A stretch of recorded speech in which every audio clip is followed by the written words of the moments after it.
The We Rock Grand Nationals is held in Farmington, New Mexico, which is about a 2.5 hour drive from us. We packed up the Suburban and the Ranger, and we headed out for a weekend to film the first competitive rock crawling event that we've been to. This was the longest drive the Suburban has ever accomplished, and nothing broke. Friday night before the competition, downtown Farmington is taken over by 4x4s for a car show and flex ramp contest.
Size comparison. I don't know why I hang out with you.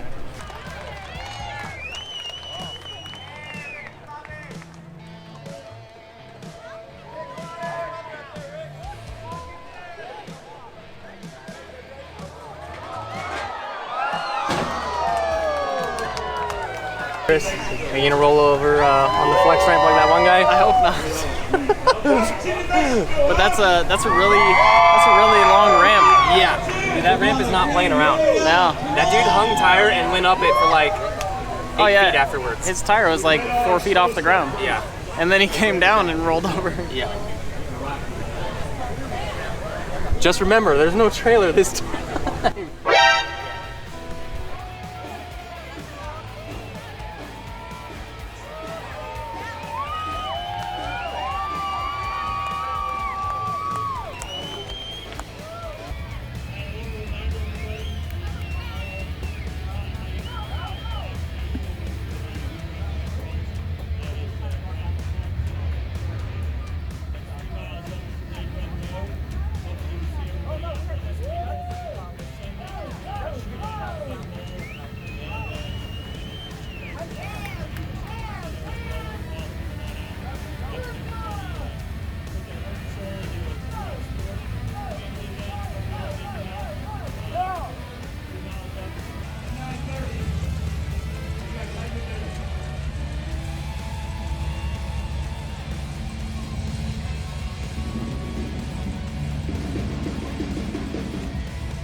As you just saw, day one at Rock was awesome.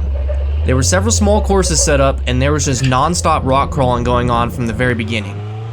This is our first time at a rock crawling competition, and it was actually really exciting to watch everything unfold. It is a very spectator-friendly sport, and you can get right up close to all the action. Each course has set boundaries, and there's a series of gates that are going to direct the progression of the vehicle through the course. Every course has a 10-minute time limit to keep it interesting and to keep the pace flowing smoothly. The gates are identified by orange cones, and bonus gates are going to be marked by green cones. Touching a cone, crossing a boundary, going into reverse, or using tools like a winch to pull yourself up an obstacle, all those are going to incur penalties. The scoring system is very similar to golf, where a low score is better. After watching these rock crawlers throughout the weekend, it's easy to see that some of these are not your average trail rig, and have modifications specifically for dodging cones. After watching these guys, Chris and I are even hesitant to call ourselves rock crawlers anymore. All of the rock crawlers have tons of levers, ranging from front and rear transfer case outputs, crawl boxes, drive shaft disconnects, cutting brakes, and transmission. There are levers everywhere.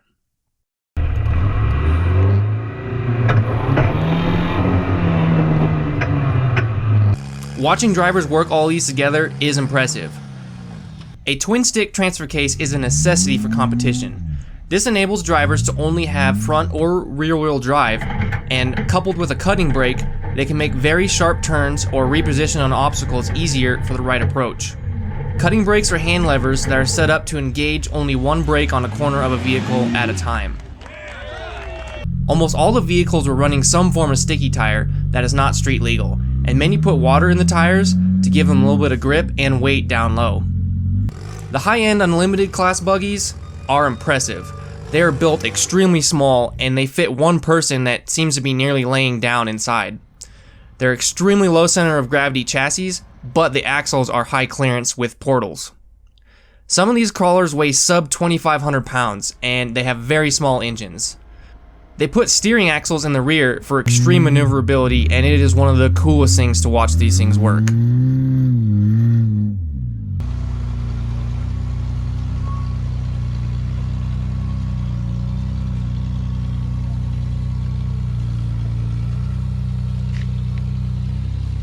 Even with a well-built vehicle and a talented driver, it all relies on the guy outside, and that is the spotter. I can't imagine how hard it is to spot a vehicle with four-wheel steer and all the brakes that they have to get them through the course, and sometimes as close as an inch or less to the cones to make it through there. After watching the competition all weekend long, the spotter is just as important as every other aspect of the team. This team was really fun to watch. It was a father-son team, and I don't know if you could tell, but the driver's only 6 years old. He has a custom-built rock crawler just for his size, and that thing actually gets around really well.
For the second day of the event, all of the courses remain the same, except now they're driven in the reverse pattern from yesterday.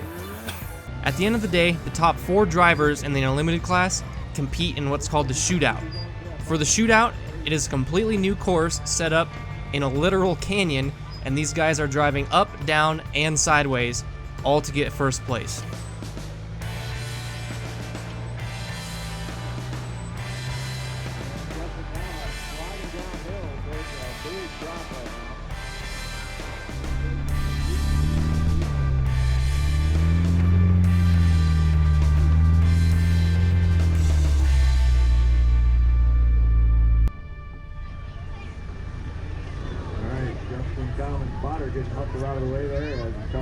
coming down the hill towards it.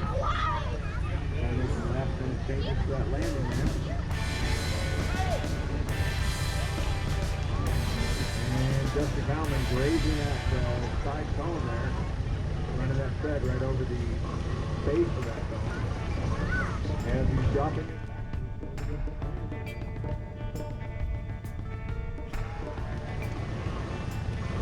Justin never saw it down.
Taking out a cone with the rear tires, taking a little bit of a hop.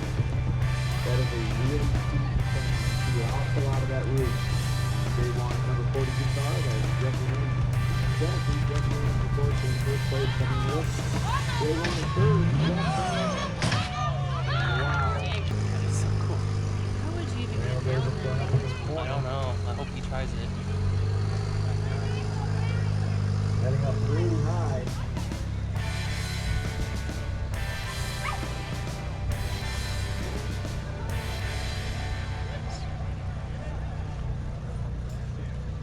Randall Davis about to back through the number 2 gate, and it's got a big drop at the bottom. A little bit off camber, there's potential for a roll there, but so far so good for everybody. Man, this is some incredible terrain to see a vehicle drive on. That is a crazy angle that they're at. And Randall Davis backing up, about to come through that gate. He's leading the tire, and both tires into the gate right now.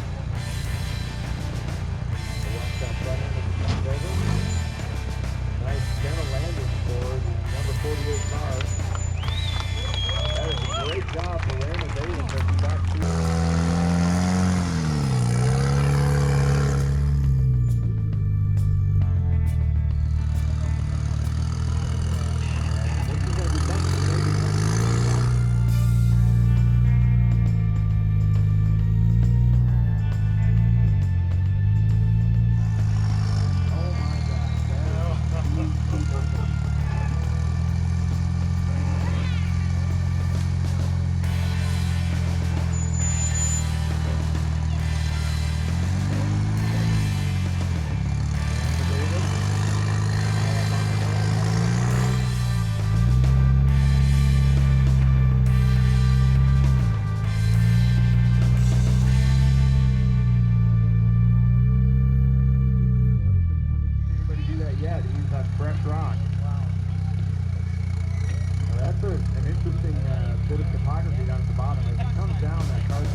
Probably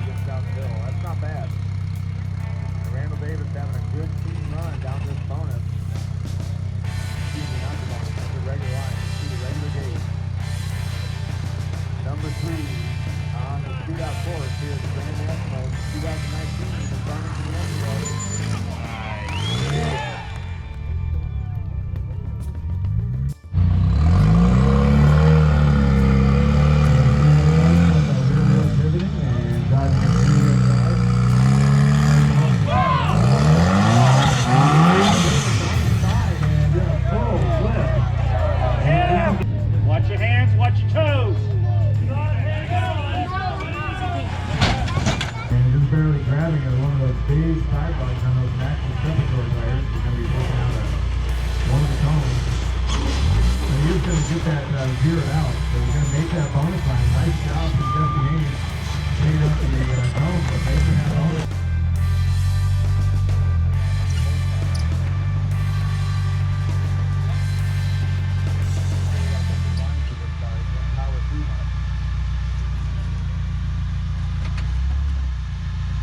Working those different levers up in front of the car. They've got a couple levers for cutting brakes. They've also got front and rear disconnect.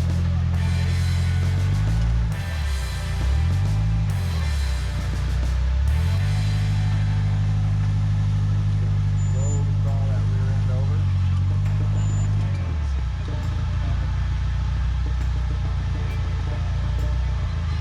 Rear end drive on.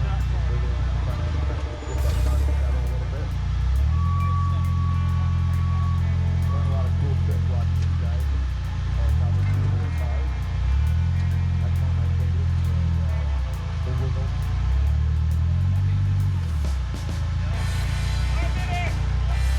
5 minutes left on the clock. About halfway through it.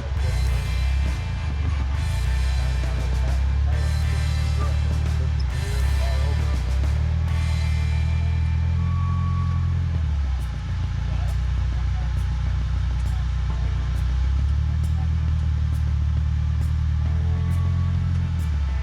Not a trick Savannah giving him some tips on what he wants to do to get that rear end over.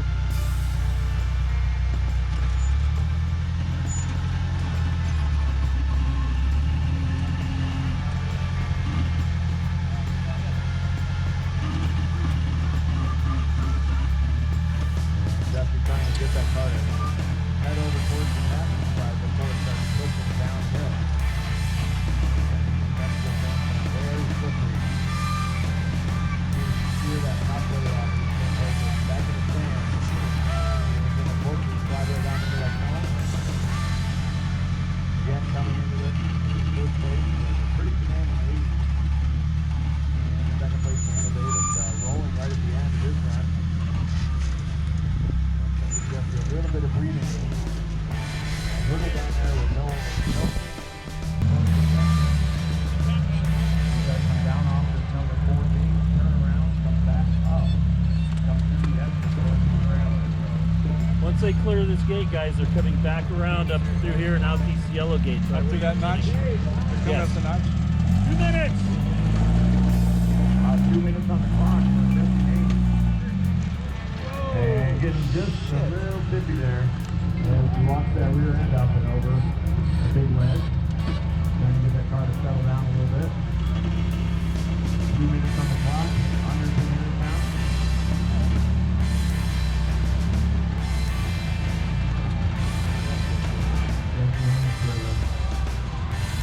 Bunch of course to get through. That's crazy. What are you doing, Gotta Rich? get off this ledge Not first. crawling, dude. We saw some pretty cool rolls here last year. Your umbrella, or not last year, the year before. That barrel roll off. Oh, that's what's different here. Woo! Just working. And all kinds of traction out of those Max and cover those tires. 50 compound, it works great out here. Nice job. Running the clock out right now. He's got to get down to the rest of the course.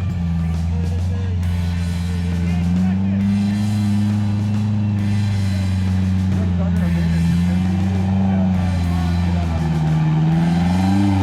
That's it for this episode of the Reckless Wrench Garage.